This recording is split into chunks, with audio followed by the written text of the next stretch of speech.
למען אחי ורעי אדברנה שלום בך, למען בית אדוני אלוהינו, אבקשה טוב לך.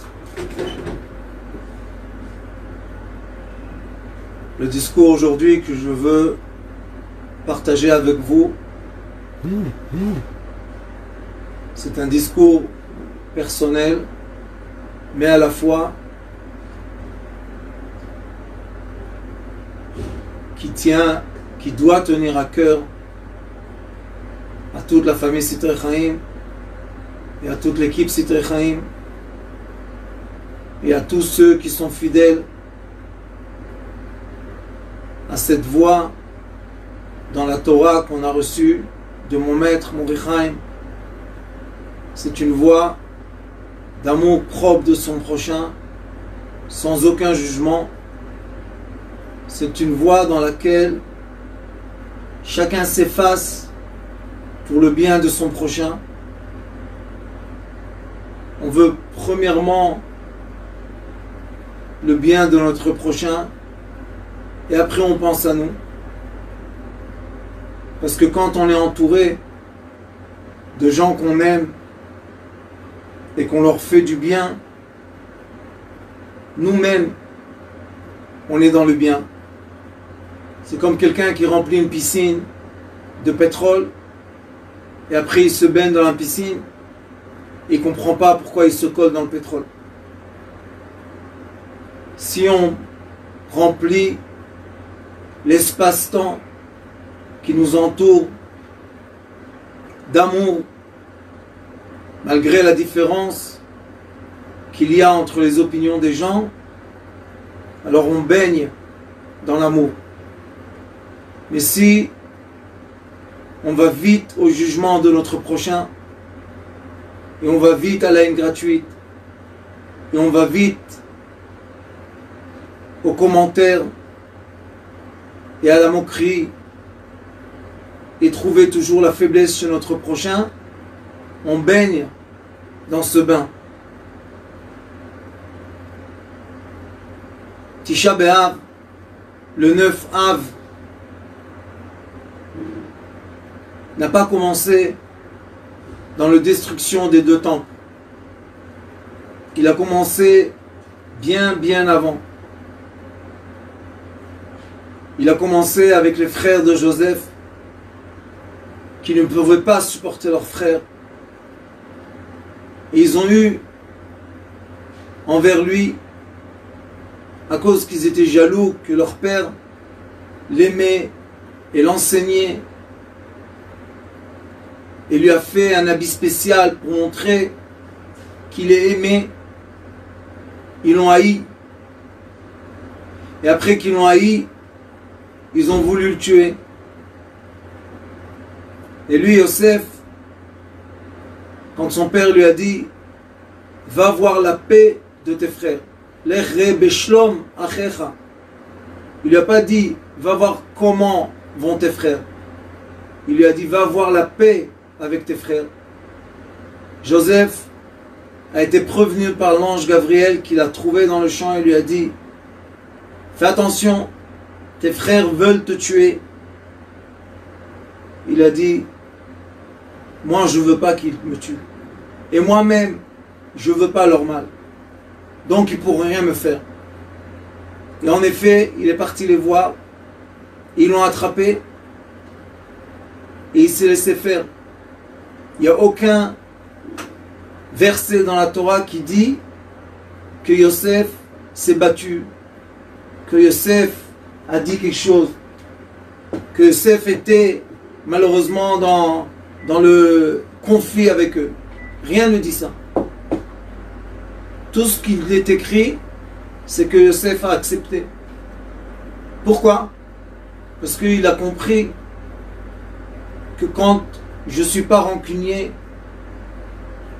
quand je ne donne pas en retour aux gens qui font du mal, le mal, à la fin on va tous baigner dans un bain d'amour. Il a compris ça.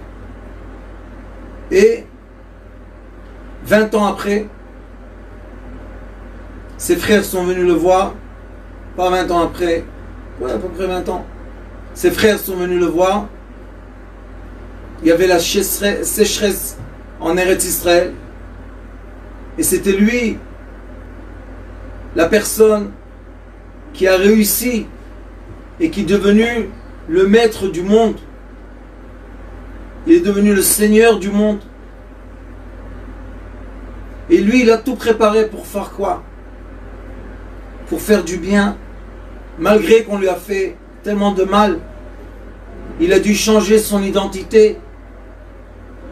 Il a dû se fuir de ses frères rancuniers, jugés, qui avaient la haine gratuite. Il s'est sauvé d'eux. Il est parti où? Il a retrouvé un refuge chez les pharaons, chez les Égyptiens, qui était l'inverse de la Torah qu'il a étudiée avec son père. Mais quand même, eux, ils l'ont accepté. Eux, ils lui ont donné l'honneur. Eux, ils lui ont permis de faire du bien avec eux. Et c'était tout ce qu'ils voulaient. Et quand ses frères sont arrivés, au lieu de les tuer, au lieu d'être rancuniers, leur rendre ce qu'ils lui ont fait, au contraire, il les a remplis d'argent et de blé. Et après, il a nourri le peuple d'Israël. De l'âge de 30 ans à l'âge de 110 ans. 80 ans. C'est le seul berger qu'on a eu qui était berger sur nous plus que 40 ans. 80 ans. Pourquoi? Parce que lui, il baignait. Il a créé un bain autour de lui. Il a créé une piscine de quoi? De générosité, d'amour, de bien,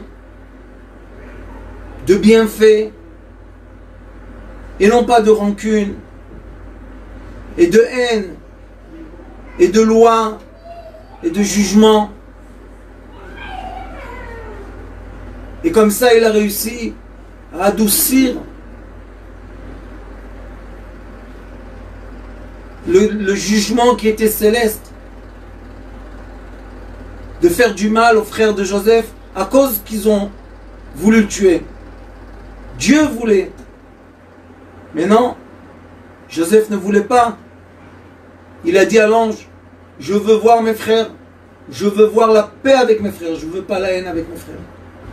Et comment on fait la paix? La paix, dit le Zohar Kadosh, c'est l'union. Comment on arrive à l'union? Seulement quand l'amour qu'on a vis-à-vis de notre prochain dépasse et au-delà des critiques qu'on peut avoir vis-à-vis de lui. Dans chaque couple, on sait très très bien que la majorité des fois qu'on se marie, c'est parce que on était, dites les gens, aveuglés par l'amour. Mais c'est pas être aveuglé. C'est exactement l'outil céleste qu'on a de Dieu, d'être capable d'aimer sans frontières, aimer au-delà de l'espace-temps. Mais quand on commence malheureusement de rentrer après le mariage dans les défauts et dans le jugement de notre prochain, on baigne dans du goudron. Notre qualité de vie devient affreuse. Et on remplace le bain rituel, l'eau douce, l'eau vivante, en poison. Et il est écrit, Akol peshaim techase ahava. L'amour est capable de tout surmonter. Et quand il n'y a pas assez d'amour, malheureusement, il y a beaucoup de haine gratuite. Que si Dieu nous aime, il nous donne des signes qu'on a dépassé les frontières permises. Et après, dans le temps du peuple d'Israël, il y avait les espions qui ont envoyé Moïse, Moshe Rabbeinu, pour découvrir la terre qu'on devait hériter de nos parents, Abraham, Yitzhak et Yaakov. Et eux, malheureusement, les espions qui étaient des présidents de tribus, pas des gens ordinaires, eux ont vu que la terre est tellement belle, est tellement pleine de fruits, d'eau. Il y a un livre qui s'appelle Yosifoun. C'était un journaliste de l'empereur romain qui dit que quand ils sont rentrés, les Romains, par le nord d'Israël, quand ils sont rentrés dans les frontières de la terre d'Israël, les ruisseaux d'eau ont fait que les Romains, les soldats, ressentaient l'odeur de l'eau, ils s'évanouissaient. Juste de l'odeur de l'eau. Il dit que chaque raisin, une famille buvait 1 an de vin d'un raisin. Ça, c'est quand les Romains ils sont venus, quand le temple était encore là. Donc oui, la terre d'Israël, c'est l'endroit le plus fortifiant qu'il y a sur terre. Et quand il n'est pas comme ça, c'est parce qu'on reçoit un signe. Le signe divin qui nous dit: vous avez dépassé la frontière. Et notre question est: quelle est la frontière? Est-ce que c'est une frontière d'action? Est-ce que c'est une frontière de parole? Est-ce que c'est la frontière des pensées? Ou bien des sentiments? Ou des souvenirs? La réponse est qu'on a dépassé la frontière sentimentale, les sentiments qu'on a l'un vis-à-vis de l'autre. Et si on continue dans le même chemin de la haine gratuite, que malheureusement est la seule raison pour laquelle ce peuple se détruit par lui-même. Personne nous fait du mal. On se fait du mal tout seul. Comment? Parce que malheureusement, on sait être unis. Malheureusement, je le dis, avec de la peine.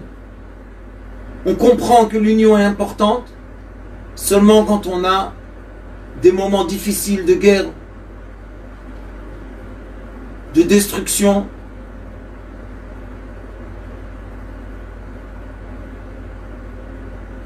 de maladie, d'épidémie. Là, on retrouve l'union. Là, on comprend que si on ne va pas appliquer l'amour propre, eh ben, on sera détruit. Le goudron va nous empoisonner et on va mourir tout simplement, physiquement et spirituellement.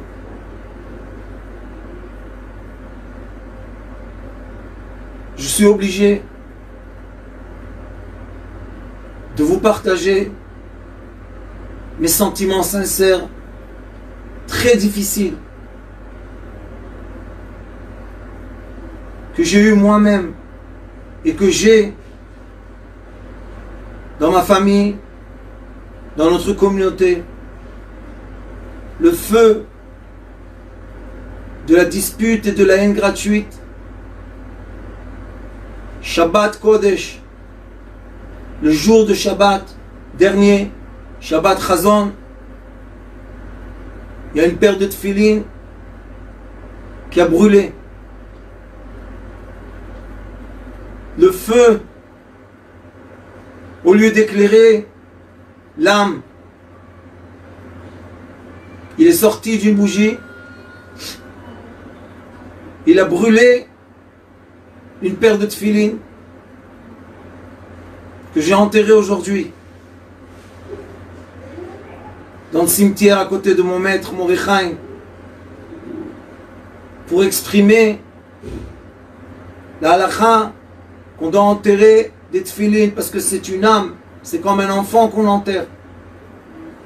et pour que ce soit proche de mon maître, qui m'aide de vraiment continuer son chemin d'amour propre de son prochain qu'il a fait tout seul, le pauvre.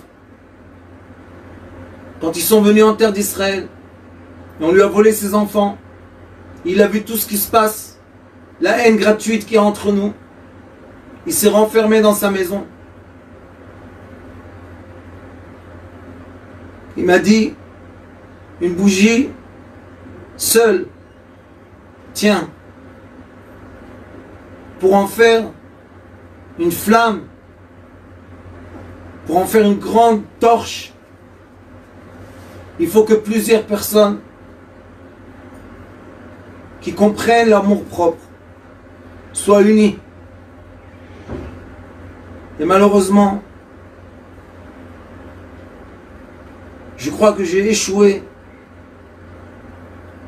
dans mon rôle, dans la mission que j'ai reçue de mon maître, de diffuser autour de moi, par mes paroles, par mon comportement, par mes pensées, par mes sentiments surtout, l'amour propre, l'amour de son prochain, sans aucun jugement. Je sais que c'est dur, mais je sais aussi que la raison pour laquelle l'équipe Sitrei Chaim et la famille Sitrei Chaim et les fidèles Sitrei Chaim, on est ensemble, c'est seulement parce que chacun de nous a déjà vécu la solitude. Chacun de nous sait qu'est-ce que c'est être indifférent, sait qu'est-ce que c'est d'être bizarre dans la société, sait qu'est-ce que c'est d'être le petit canard noir d'une famille. On l'a vécu, chacun, seul. Et mon maître, mon Rechaim Zichron Livracha, lui aussi a vécu la solitude. Mais il a dit, mieux être seul et envahi d'amour et baigné dans l'eau rituelle que d'être plusieurs, nombreux, dans la machloket, dans la haine gratuite et baigné dans une mer immense de goudron. Mieux être dans un petit mikvé, seul, dans un bain rituel pur et vivant. C'est très très difficile. Pour moi,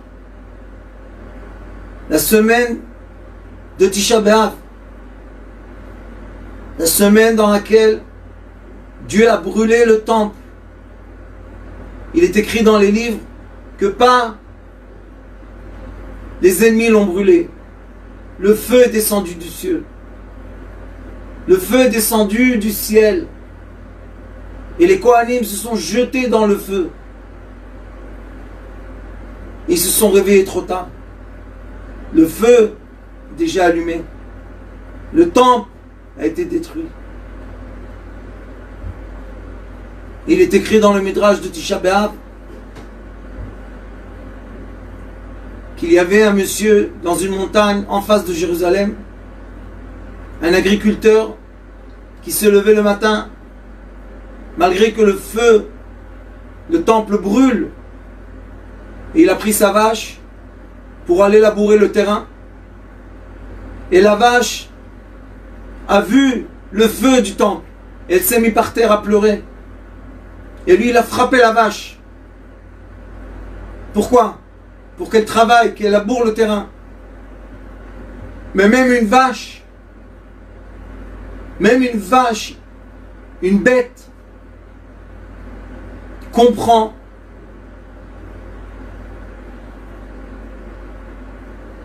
ce moment tellement douloureux que Dieu brûle sa propre maison. Dieu brûle le feu de la machloket, le feu de la différence, le feu de la haine gratuite brûle détruit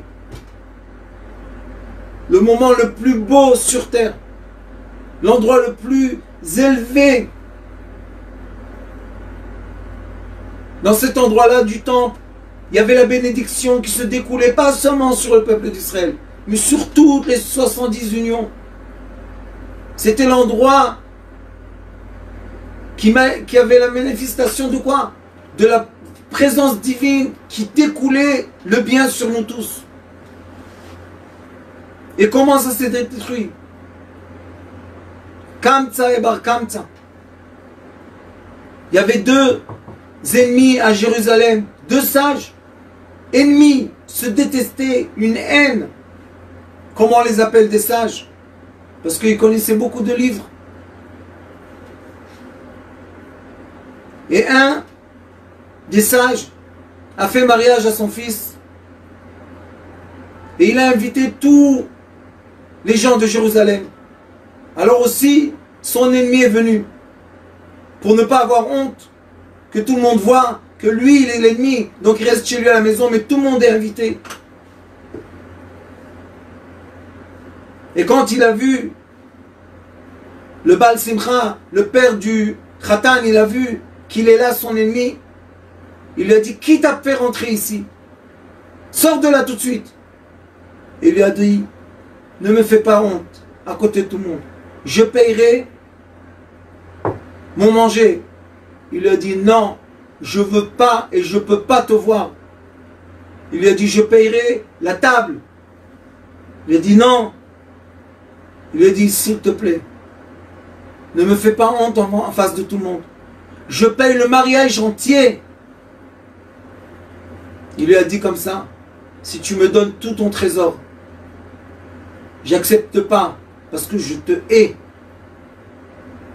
Et la Mishnah dit, En Israël nirshadim, en lo chashudim al sin'a. On n'a pas en nous ceux qui sont Israël, pas que ceux qui sont Yaakov. Quand on est Israël, quand on est avec la lumière verticale, on ne peut pas haïr. Mais quand on est Yaakov, quand on est dans le talon, on a de la haine, beaucoup de haine. Alors lui, il était dans le talon. Vous savez qu'est-ce qu'il a fait? Celui qui a été dévalorisé, qu'il a été mépris par l'autre, eh bien il est parti à Rome. Et il a causé la destruction d'un temple. Vous imaginez? Une personne, une bouche. Il est parti chez le César romain, il lui a dit, tu sais, ceux qui sont à Jérusalem, ils te méprisent à un point que pour eux, une mouche est plus importante que toi. Il dit, comment tu parles comme ça? Il lui a dit, tu sais, va voir chez eux. Si une mouche tombe dans un verre de vin, ils vont enlever la mouche et ils vont boire le vin. Mais si toi tu touches le vin, interdit de boire le vin. Il a dit comme ça? Il a dit oui. Il a envoyé la question à Jérusalem. Ils ont dit oui. Ça c'est le vin. Il y a eu une mouche, on l'a sorti, il n'y a pas de problème. Mais ça s'appelle un esser. C'est interdit de le boire. Il a dit comme ça, vous me méprisez, je ne suis même pas une mouche à vos yeux. Est-ce que c'est la halakha? Est-ce que la halakha parle de l'honneur d'une personne? Non. La halakha parle d'une interdiction. Et ce qui est permis, ça n'a rien à voir avec lui. Mais on peut, avec le feu, avec la langue du serpent, on peut détruire un temple. Avec la shonara. Et la plupart des gens ne parlent même pas la shonara, parce que la shonara, c'est dire une vérité de quelqu'un à un autre pour qu'il le haïsse plus. Aujourd'hui, c'est même pas la shonara, c'est pire. C'est Otsaat Shemra. On dit des choses qui sont fausses pour que quelqu'un soit détruit. J'ai eu cette chance. Vous savez tous très bien que quand on rentre sur Internet et on écrit mon nom, il y a des mauvaises choses qui montent. Et les gens me disent, Rav, pourquoi tu nettoies pas ça? Paye. Je leur dis parce que ça m'aide. Que ce mensonge Parce que c'est un mensonge. C'est un doute qui a été vérifié. Mais à ce moment-là, quand les gens crachaient sur moi dans la rue, quand les gens ne parlaient pas avec moi, quand j'étais tout seul, je pouvais aimer sans frontières, sans limite, sans juger, parce que j'étais méprisé par tout le monde. Donc je pouvais faire sortir de moi l'amour pour dépasser le comportement. Mais après, tout doucement, les gens se sont réunis autour de moi. Les gens ont voulu, on dit en hébreu, se réchauffer au feu de l'amour gratuit que j'ai reçu de mon Rav. C'était agréable, c'était gentil, c'était doux, c'était plein de bien-être. Et le Yetzer Hara ne peut pas supporter ça. Qu'est-ce qu'il a fait? Il nous a mis tous ensemble. Tous ceux-là qui étaient méprisés tout seuls. Tous ceux-là qu'on se moquait d'eux. Tous les petits canards noirs d'une famille, de chaque famille. Il nous a mis tous ensemble. Et on s'aime. Et on était proches. Et on faisait des Shabbats ensemble. Et quand il a vu qu'on est bien dans l'union, on est dans le bain rituel, dans l'eau douce, dans l'eau de vie, il a rentré dedans une bactérie mortelle qui s'appelle la haine gratuite, la colère, le jugement, tout l'inverse de mon enseignement. Et le pire du pire était ce Shabbat que les tefilines se sont brûlés. Je les ai enterrés aujourd'hui. On a tous fait un jeûne.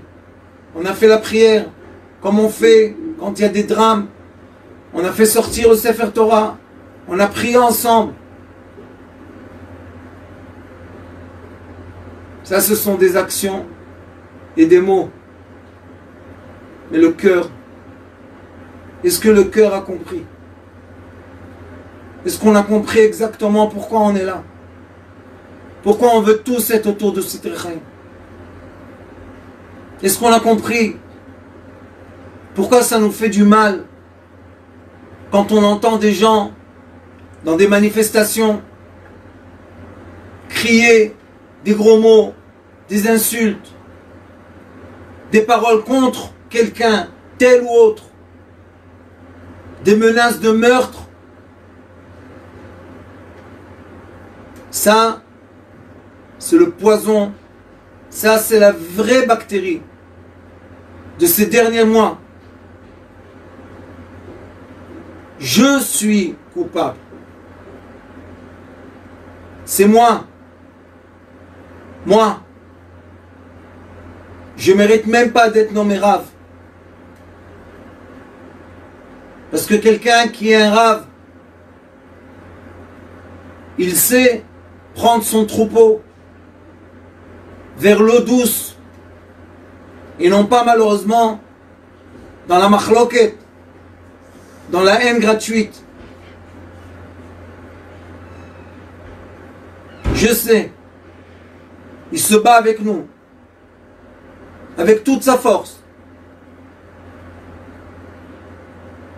Mais mon Rav, mon maître, savait que moi je me bats jamais. Je perds toujours. Je me jette par terre. Je m'étale par terre. Je veux pas gagner. Je veux pas me battre. Et si j'ai un peu d'énergie de vie, je veux la partager en amour. Si j'ai un peu de souffle de vie qui m'a été donné par Dieu. Et vous savez tous qu'il y a quelques années que je devais mourir. Et j'ai accepté de mourir. J'étais dans mon Echal. J'ai trouvé ma paix. Mais les enfants d'Israël n'étaient pas en paix. Ma femme était toute seule. Mes enfants orphelins. Mes élèves criaient. J'ai accepté de revenir. Par amour. J'ai accepté de revivre. Pour diffuser l'amour propre de Dieu vis-à-vis de nous, pour créer un petit mikvé, une toute petite communauté qui est en termes majeurs l'amour de son prochain et non pas le jugement. On est tous des êtres humains qu'on peut critiquer, tous. Personne n'est parfait. Mais on a eu assez d'être critiqué, d'être dévalorisé, d'être une moquerie. On a tous eu assez de chagrin dans notre cœur. Et on a tous prié du fin fond de notre cœur. Dieu, trouve-nous le bain rituel d'eau de vie, de la source de vie, d'amour, echad, l'union. Et on s'est retrouvés tous ensemble. Et malheureusement, l'histoire se reproduit. Mais on est encore vivant. On est encore là. On peut parler. On peut dire les choses. Et on peut rectifier. Oui. On peut tous se reprendre en main et oublier notre confort. On a oublié combien d'années on était loin du confort. Et quand on était loin du confort, on était des gens bien, on était des gens gentils. Et dès qu'on a trouvé notre confort, on a donné un coup de pied au vase d'eau qu'on buvait de lui. C'est quoi cette vase? C'est quoi ce bocal d'eau? De l'eau pure, de l'eau fraîche. On a donné un coup de pied. Pourquoi? Pour ressembler à ceux qui nous ont fait tellement de mal, à ressembler à ceux qui veulent la haine gratuite et le kavod et l'honneur et l'argent. C'est pas pour ça qu'on est ensemble. C'est pas pour ça que je suis là. Et si ça doit être comme ça, je démissionne. Je veux plus. Ça m'intéresse pas d'être à la tête d'un animal qui fait du mal à son prochain. Je ne veux pas. Je préfère m'enterrer avec les tefilines au lieu que de vivre la haine gratuite.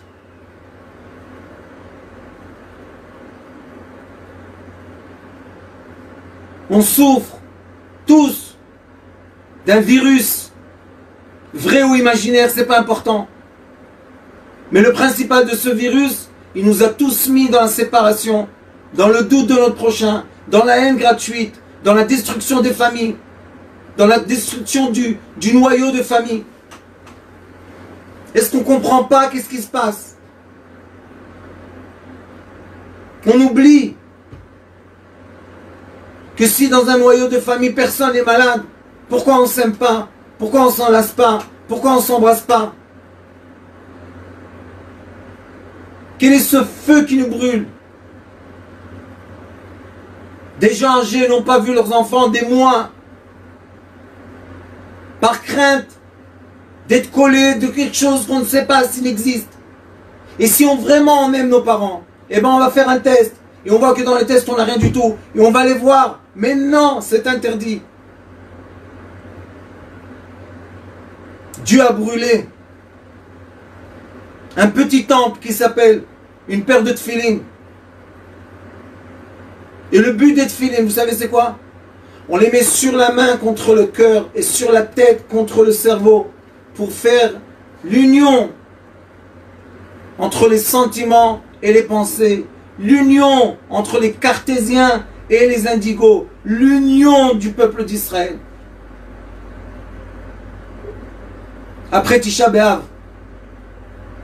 si Dieu me prolonge la vie, on va partager avec vous une très belle chanson qu'on a produite pour cette génération de séparation. Les mots que Dieu dit au prophète Yecheskel. Echad le'echad, le'achadim yu be'adecha. Prends les seuls, prends ceux qui ne se comportent pas en amour et mets-les ensemble. Crée l'union, la fusion entre les gens. Et si on va faire ça, Dieu promet au prophète, je vais vous purifier de toutes les mauvaises choses que vous faites, possibles sur terre. Tout est impardonnable. Mais la séparation, la haine gratuite, le feu gratuit qui brûle, ça, c'est seulement dans nos mains. Ça, c'est ce qui nous rapproche de Dieu ou qui nous éloigne de Dieu. C'est pas que Dieu est loin ou proche. Dieu est tout le temps présent. C'est ce qu'on a des barrières qui nous séparent de lui ou pas. Et la barrière la plus dure, qui est faite d'épaisseur, de fer impénétrable, c'est la barrière de la haine gratuite. C'est la barrière de la critique. C'est la barrière de la moquerie. Regardez qu'est-ce qui se passe dans le monde. C'est tout à cause de nous.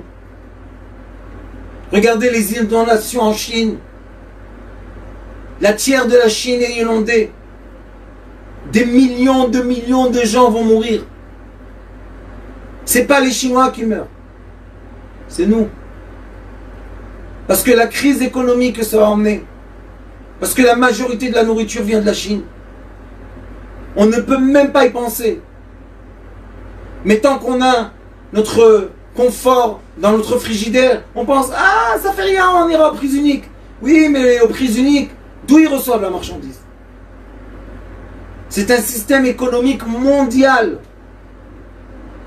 qui tient sur un cheveu fin qui s'appelle ou Ahavat Chenam, l'amour gratuite, ou Sinat Chenam, la haine gratuite. Et vous savez le pire, c'est quand on a de la haine gratuite, de la moquerie, de la séparation, de la différence, de la machloket. Ça emmène à rien, ça aboutit à rien. Rien de concret se fait. Au contraire, tout disparaît, tout se brûle, tout s'arrête.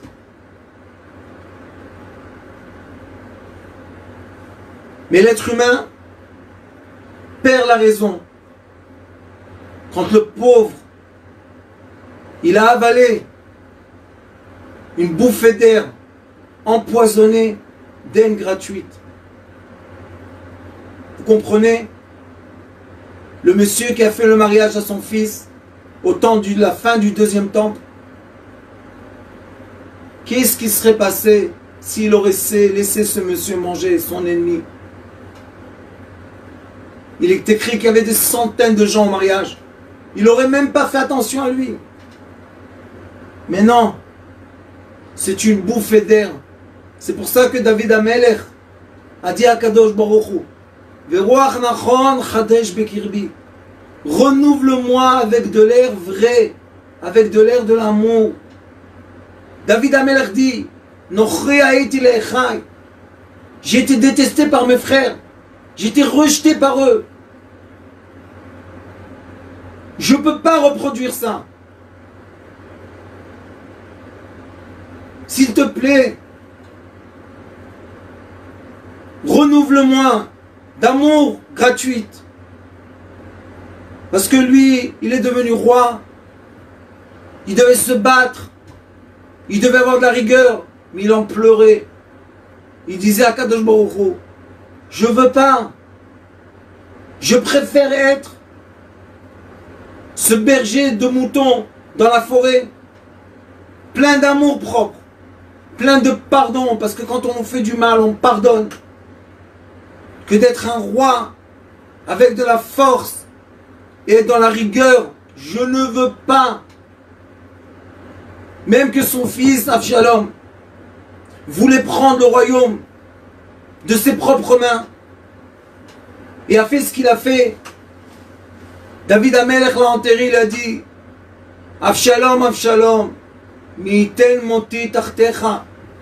Oh Avshalom, mon fils, que Dieu m'aurait pris à toi, à moi et pas à toi. Vous imaginez un peu David Amelech, c'est pour ça qu'il s'est un Melech. C'est pour ça que David est le Melech. Parce que David, comme Moshe Rabbeinu, comme les vrais bergers du peuple d'Israël, les vrais bergers du monde, sont des gens qui ont été mépris, sont des gens qui ont été critiqués, c'est des gens qui ont reçu des insultes, on a craché sur eux. Et eux, ils n'ont rien dit. Au contraire, ils ont positivé. Ils ont demandé à Kadosh Baruch Hu, ne fais pas du mal aux gens. Parce que c'est des ignorants, ils ne savent pas ce qu'ils font. Et ça, c'est ce qu'on doit transmettre. On n'est pas là pour encourager la haine. On n'est pas là pour encourager le critique. Non, on n'est pas là pour ça. Et si c'est ce qui se passe dans nos faits, eh bien c'est mieux de ne pas être là. Si on est la cause d'une haine gratuite, mieux enlever la cause et qui est de l'amour. Mieux démissionner. Mieux laisser sa place. Peut-être à quelqu'un d'autre qui pourra vraiment être à la place de diffuser de l'amour gratuit sans aucun jugement, sans aucune rigueur, sans aucune haine.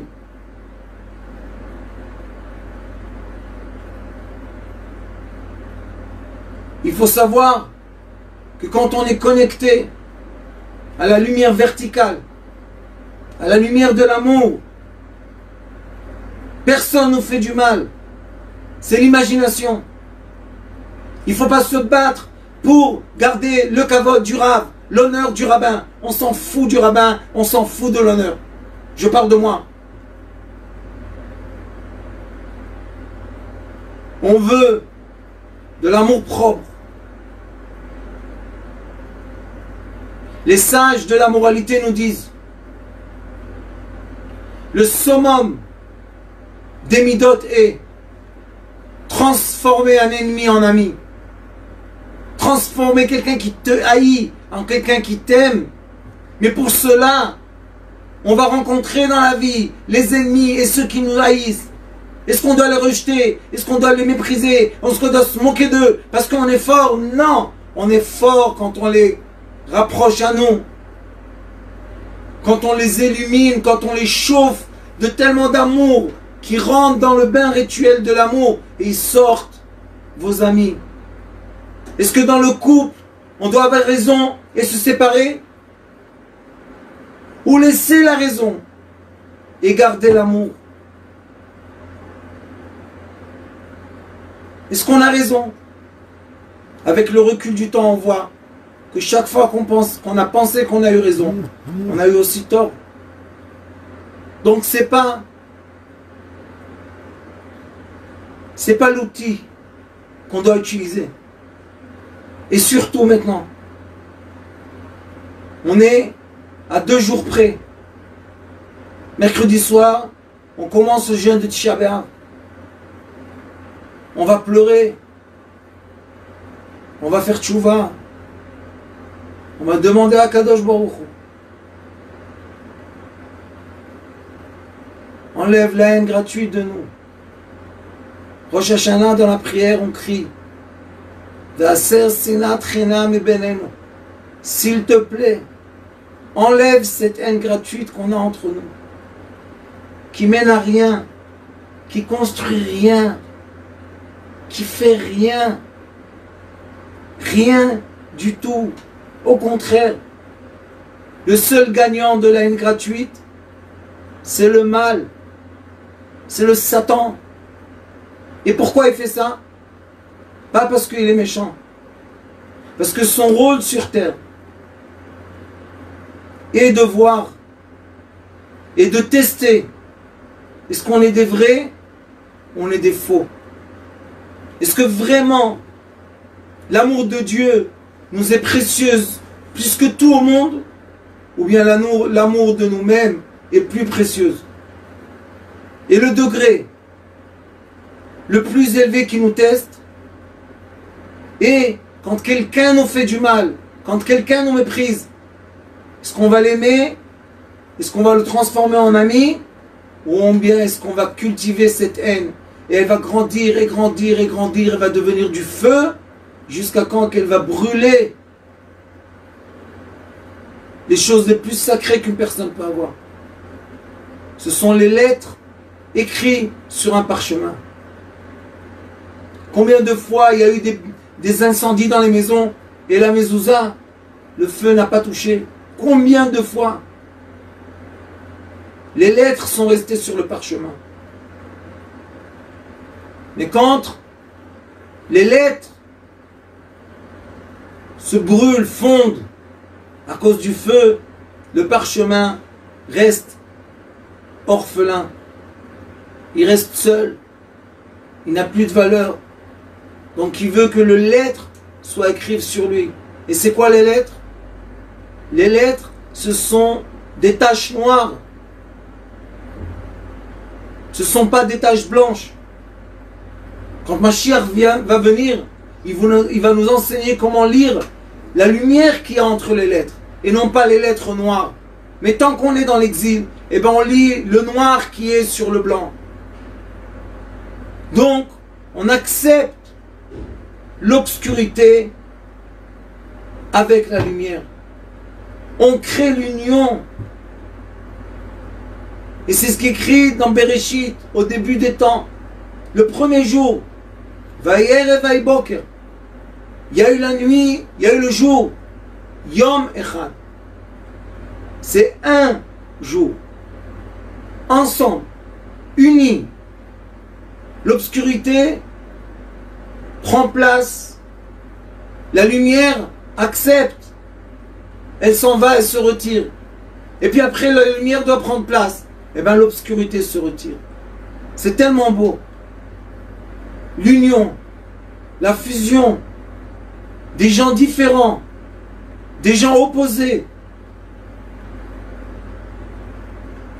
Et le seul outil, le seul produit qui va nous souder, c'est l'amour gratuit. Il faut comprendre ça. Ahavat Chinam.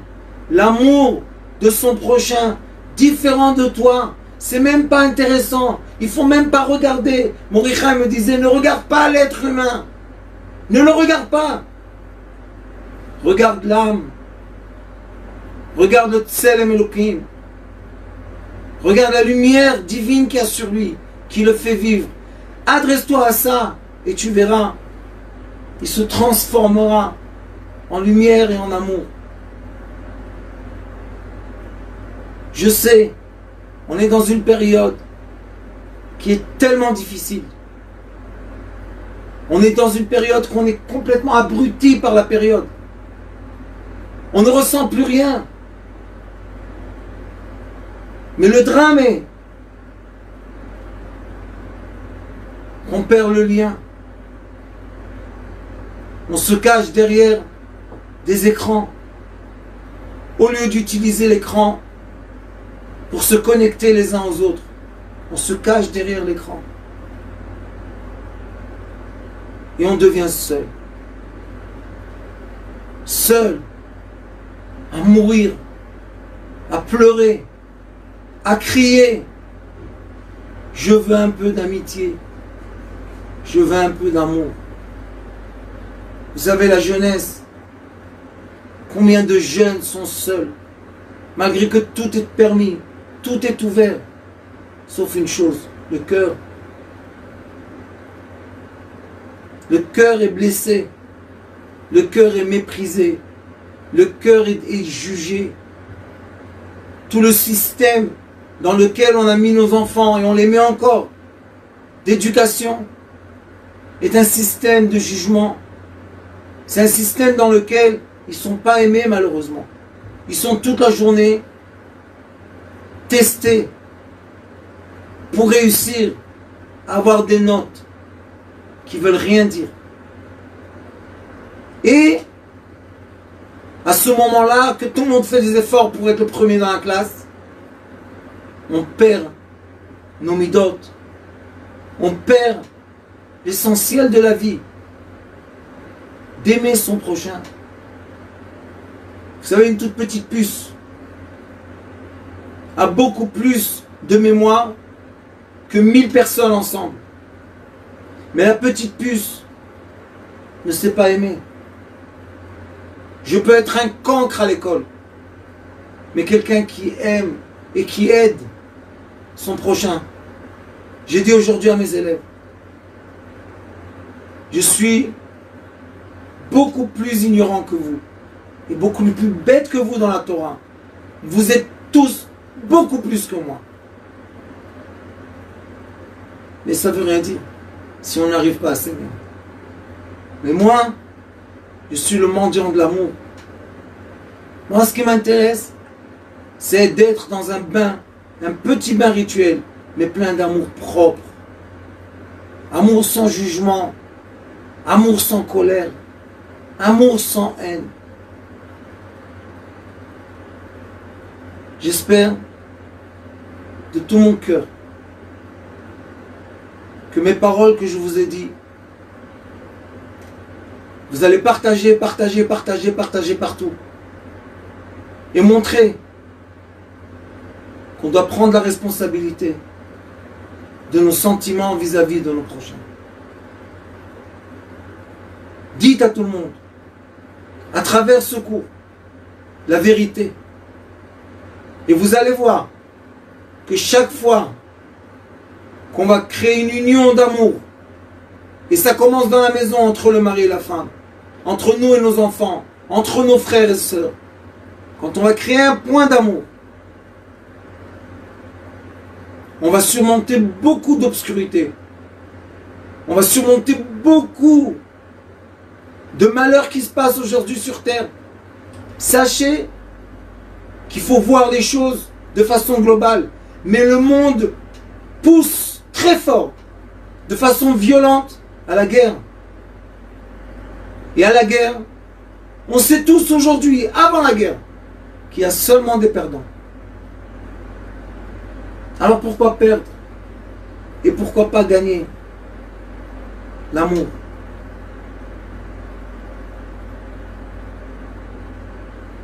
Qui coûte rien du tout. Sauf notre travail propre sur nos midotes, sur notre caractère.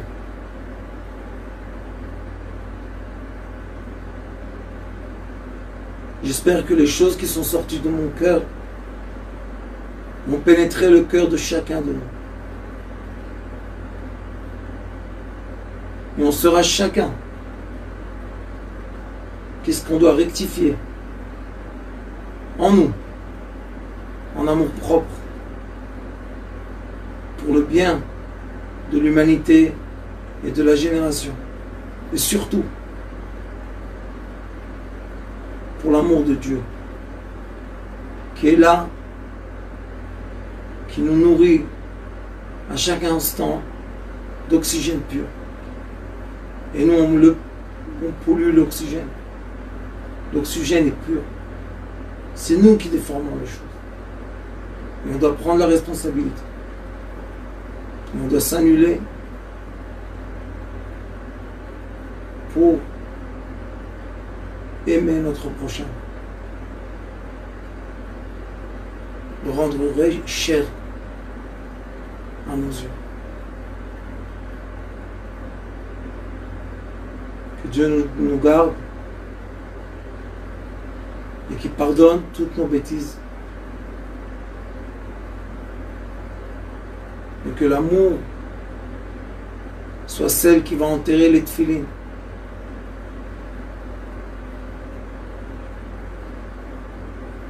On a enterré aujourd'hui à côté du tzaddik. Amen. Ken. Yehi Ratzon.